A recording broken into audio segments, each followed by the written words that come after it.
ಸಮರ್ಥ ಅವರು ನಾಮಪತ್ರವನ್ನು ಸಲ್ಲಿಸಿದ್ದಾರೆ. ಆದರೆ ಇನ್ನೂ ಕೂಡ ಟಿಕೆಟ್ ವಿಚಾರ ಗೊಂದಲ ಹಾಗೆ ಇದೆ, ಪೈಪೋಟಿಯೂ ಹಾಗೆ ಇದೆ. ಮುಸ್ಲಿಂ ಸಮುದಾಯಕ್ಕೆ ಟಿಕೆಟ್ ಕೊಡಬೇಕು ಅಂಥೇಳಿ ಪಟ್ಟು ಹಿಡಿದಿದ್ದಾರೆ ಸಮುದಾಯದವರು. ಟಿಕೆಟ್ಗಾಗಿ ರಾಜೀನಾಮೆ ದಾಳವನ್ನು ಜಮೀರ್ ಉರುಳಿಸಿದ್ದಾರೆ. ಅಲ್ಪಸಂಖ್ಯಾತ ಸಮುದಾಯದ ಸಭೆಯಲ್ಲಿ ಪ್ರಸ್ತಾಪ ಮಾಡಿದ್ದಾರಂತೆ ಜಮೀರ್. ನಿನ್ನೆ ಕೆಪಿಸಿಸಿ ಕಚೇರಿಯಲ್ಲಿ ನಡೆದ ಮಹತ್ವದ ಸಭೆ. ಸುರ್ಜೇವಾಲಾ ಕೂಡ ನಿನ್ನೆ ಖಾಸಗಿ ಹೋಟೆಲ್ನಲ್ಲಿ ಮೀಟಿಂಗ್ ಮಾಡಿದ್ರು. ಟಿಕೆಟ್ ಸಿಗದಿದ್ರೆ ಜಮೀರ್ ರಾಜೀನಾಮೆ ಕೊಡ್ತಾರಂತೆ. ಜಮೀರ್ ಅಹಮದ್ ಖಾನ್ ಎಐಸಿಸಿ ಅಧ್ಯಕ್ಷ ಮಲ್ಲಿಕಾರ್ಜುನ್ ಖರ್ಗೆ ಅವರನ್ನ ಭೇಟಿಯಾಗಿ ಅವರು ಹೇಳಿದಾರಂತೆ,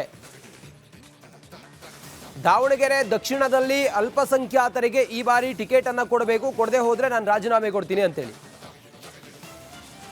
ಬೈ ಎಲೆಕ್ಷನ್ ಟೆನ್ಷನ್ ಒಂದು ಕಡೆಯಲ್ಲ, ಆದರೆ ಟಿಕೆಟ್ ಕೊಡೋ ಟೆನ್ಷನ್ ಮತ್ತೊಂದು ಕಡೆಯಲ್ಲಿ ಕಾಂಗ್ರೆಸ್ಗೆ.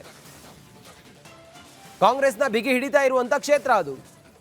ಆ ಕ್ಷೇತ್ರದಲ್ಲಿ ಏನಾದರೂ ಟ್ರಯಲ್ ಆ್ಯಂಡ್ ಎರರ್ ಮಾಡ್ಲಿಕ್ಕೆ ಹೋದ್ರೆ ಮತ್ತೆ ಕಷ್ಟ ಆಗುತ್ತೆ ಅನ್ನೋದು ಹಿರಿಯರ ಲೆಕ್ಕಾಚಾರ. ಜಮೀರ್ ರಾಜೀನಾಮೆ ದಾಳಕ್ಕೆ ಮಣೆ ಹಾಕಲಿಲ್ಲ ಕಾಂಗ್ರೆಸ್.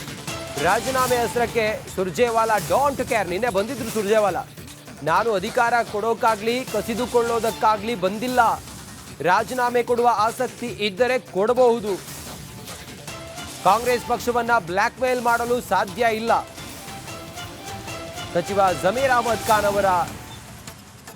ಅವರ ಏನು ಸವಾಲು ಹಾಕಿದ್ರಲ್ಲ, ಸವಾಲು ಅನ್ನೋದಕ್ಕಿಂತಲೂ ಕೂಡ ಒಂದು ಥ್ರೆಟ್ನಿಂಗ್ ಮಾಡಿದ್ರಲ್ಲ, ನಾನು ರಾಜೀನಾಮೆ ಕೊಡ್ತೀನಿ ಅಂತೇಳಿ.